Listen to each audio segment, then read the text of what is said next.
जय जगत गुरु, जय भारत।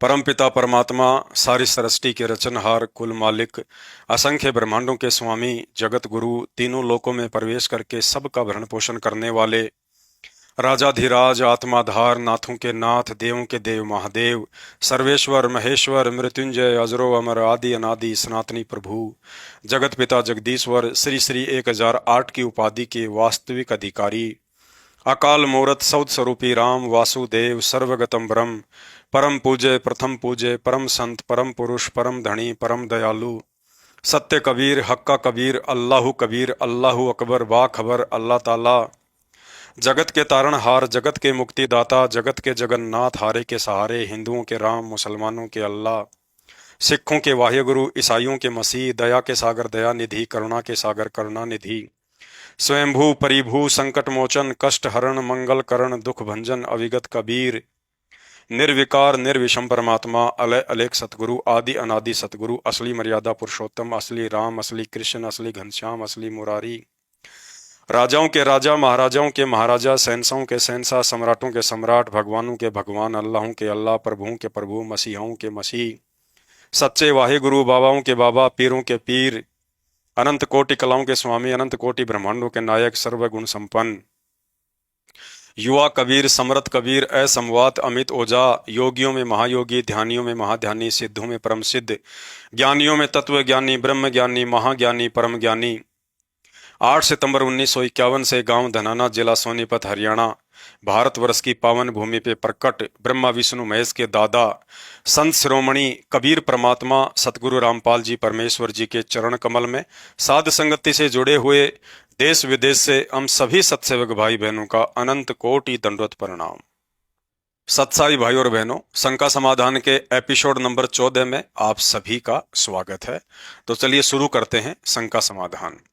शंका: उपदेश प्राप्त करने के बाद माता बहनें टिक्की लगाना, बिंदी लगाना, मांग भरना, नेल पॉलिश करना, होठों पर लिपस्टिक लगाना आदि हार श्रृंगार कर सकती हैं या नहीं? गुरुदेव भगवान ने बताया कि पहले से ही भगवान ने हमें इतना सुंदर मानव शरीर दिया है। अब और अधिक सुंदर दिखने की चाहत में इस शरीर पर बेवजह हार श्रृंगार आदि करना उस परमेश्वर की रचना को आदि अधूरी साबित करना है। यदि वास्तव में शरीर पर इन व्यर्थ के श्रृंगारों की आवश्यकता होती या इस तरह के श्रृंगार करने से ही शरीर की सुंदरता बढ़ती है, तो परमेश्वर मां के गर्भ से ही शरीर पर इन सभी वस्तुओं को लगाकर ही जन्म देता। ये व्यर्थ के आडंबर इंसान ने आध्यात्मिक ज्ञान की कमी के चलते एक दूसरे की देखा देखी व सुंदर दिखने की चाहत में धारण करने शुरू किए हैं। अतः तत्व ज्ञान हो जाने के बाद अब इन आडंबरों की भक्ति मार्ग में कोई आवश्यकता नहीं है। माता बहनें मुख्यतः दो ही कारणों से हार श्रृंगार करती हैं। प्रथम तो एक दूसरे की देखा देखी में हार श्रृंगार करना। यदि उपदेश प्राप्त करने से पहले ज्ञान की कमी के चलते हार श्रृंगार करने शुरू किए थे, तो आज गुरुदेव भगवान ने सत्संग कर करके उस कमी को भी पूरा कर दिया है। भगत ने दुनिया को देखकर उनकी बराबरी नहीं करनी, बल्कि अपने गुरुदेव के सत्संगों को आधार बनाकर ही भक्ति मार्ग पर सफलता प्राप्त करनी है।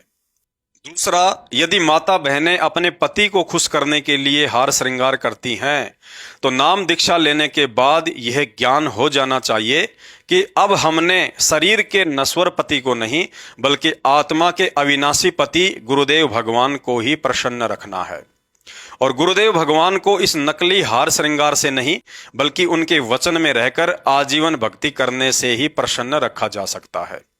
भाई और बहनों, गुरुदेव भगवान का तत्व ज्ञान कहता है कि मोक्ष प्राप्ति के लिए अब हमने नकली शारीरिक श्रृंगार, टिक्की, बिंदी, लिपस्टिक, नेल पॉलिश, फैंसी कपड़े, चूड़ी, पाटले, गहने, आभूषण आदि को त्याग कर आत्मा के असली श्रृंगार शील, संतोष, विवेक, दया, अक्षमा व दान धर्म रूपी गहनों को धारण करना है, ताकि हमारे गुरुदेव भगवान प्रसन्न होकर हमें भक्ति मुक्ति का आशीर्वाद दे।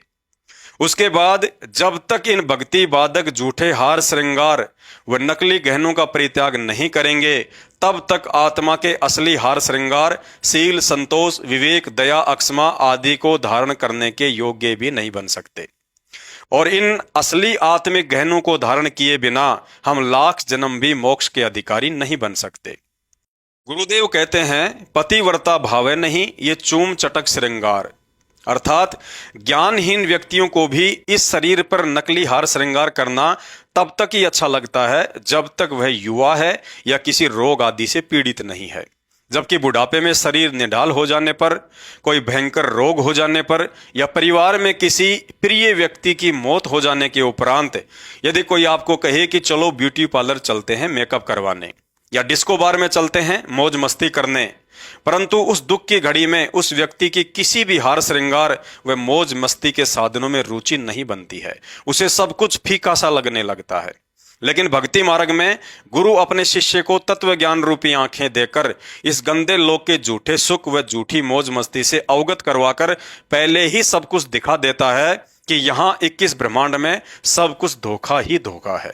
इसलिए भाई और बहनों, जो विशेष रहम आज गुरुदेव भगवान ने आप और हम चंद आत्माओं पर किया है, इसे शब्दों में बयान नहीं किया जा सकता। अतः समझदारी इसी में है कि उनके प्रत्येक वचन पर पूरा विश्वास करके आजीवन मर्यादा में रहकर भक्ति करते हुए स्वयं के जीवन को भी सफल बनाएं और आने वाली पीढ़ियों के लिए एक उदाहरण बनकर जाएं कि कैसे अपने गुरुदेव को ही पूर्ण ब्रह्म परमात्मा कबीर साहिब मानकर उनके प्रत्येक वचन को पत्थर की लकीर समझकर आजीवन मर्यादाओं से बंध कर भक्ति करके उन्होंने सतलोक प्राप्त किया।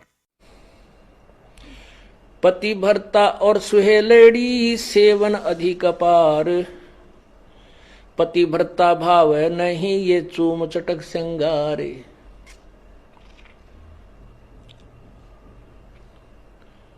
पुण्यात्माओं, इसमें दोनों ही हमें आदेश दे रहा है परमात्मा, दोनों ही निर्देश हैं। अपने साधारण जीवन में और इस भक्ति जीवन में हमने कैसे जीना है।